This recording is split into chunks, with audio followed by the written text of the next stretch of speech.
औरंगजेब मरताना काय विचार करत होता? अखेरचे शब्द काय बोलला? औरंगजेबाचे अत्याचार. औरंगजेबाचे अत्याचार काय होते? जेव्हा औरंगजेब मेला तेव्हा त्याचे शेवटचे शब्द काय होते? याचाच आढावा घेत आहोत. इतिहासात अकबराचा उल्लेख उदार राजा म्हणून आहे, तर औरंगजेब हा मुघलांच्या इतिहासातील सर्वाधिक कट्टरपंथी आणि क्रूर बादशाह म्हणून नोंदवला गेला आहे. मुघल राजांमध्ये सर्वाधिक काळ जगलेला आणि सर्वाधिक काळ राज्य करणारा राजा म्हणूनही औरंगजेबाकडे पाहिलं जातं. पण जीवनाच्या शेवटच्या काळात औरंगजेबमधील हेकडीपणा निघून गेला होता.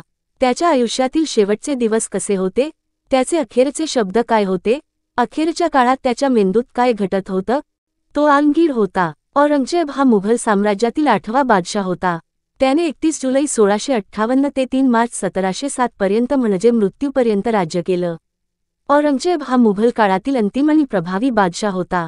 औरंगजेब स्वतःला आलमगीर म्हणजे विश्वविजेता समजत होता. त्याला स्वतःला आलमगीर म्हणवून घेणं आवडत होतं. औरंगजेबने सत्ता मिळवण्यासाठी शाहजहानला कैद केलं. भाऊ दारा शिकोहची हत्या केली. हिंदुस्थानच्या उत्तर भारताच्या दख्खनकडे कूच केलं आणि तिकडे जातात शरिया आणि इस्लामी कायदे लागू केले. तसेच त्याने अकबराने रद्द केलेला गैरमुस्लिमांवर लागलेला जिझिया कर लागू केला. वेदना काय होती? औरंगजेबाला धार्मिक गोष्टी अधिक आवडायच्या, त्यामुळेच त्याच्या हरममध्ये महिला कमी होत्या. इतिहासकारांच्या मते औरंगजेब हा स्वतःशीच पुटपुटायचा. अल्लाहने मला जेवढे श्वास दिले त्याचा एक कणही मी चुकवू शकलो नाही. मी अल्लाहला काय तोंड दाखवू? हे त्याचे शब्द होते. त्यानंतर त्याने बोलणंही बंद केलं होतं, पण ओठातल्या ओठात काहीतरी पुटपुटायचा. त्याचा मुलगा आजम शाहने जेव्हा वडिलांचा चेहरा निरखून पाहिला तेव्हा त्याला धक्का बसला. आजमने झुकून वडिलांचं म्हणणं ऐकण्याचा प्रयत्न केला, पण ऐकण्यात त्याला यश आलं नाही.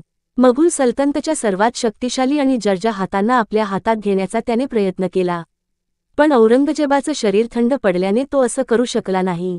तो म्हणाला, मी पापी. एका रिपोर्ट्सनुसार औरंगजेबाने त्याचवेळी आपला लहान मुलगा कामक्षला बोलावून चिंता व्यक्त केली. तो म्हणाला, माझ्या मृत्यूनंतर माझ्या लोकांचे हाल केले जातील. मी इतरांबाबत तेच केलं होतं, तेच आता माझ्या लोकांच्या बाबत होईल. त्यानंतर त्याने त्याचा दुसरा आणि सर्वात आवडता मुलगा आजम शाहशीही संवाद साधला. बादशाह म्हणून मी अपयशी ठरलो.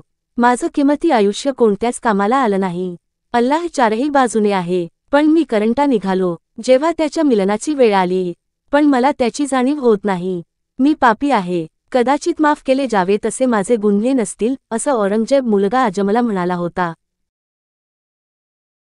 शेवटचा दिवस.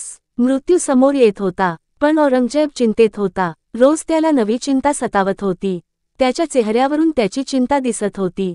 बलाढ्य बादशाह आयुष्याच्या संध्याकाळी असह्य झाला होता. तो दुवामध्ये शांतता शोधत होता. मृत्यूच्या दिवशीही त्याने सकाळी नमाज अदा केली. त्याने मुलगा आजम शाहला बोलावलं. त्याच्याशी गप्पा मारायला सुरुवात केली. गप्पा मारता मारताच औरंगजेब झोपला. काही वेळानंतर त्याला जाग आली, पण डोळे पूर्णपणे उघडले नव्हते.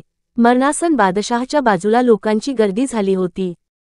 त्याचा शेवट आला होता. एक शेवटची प्रार्थना म्हटली गेली. त्याचे डोळे बंद झाले. त्याच्या शरीरातून प्राण निघून गेले. आता एक निष्पन्न देह निपजित पडला होता.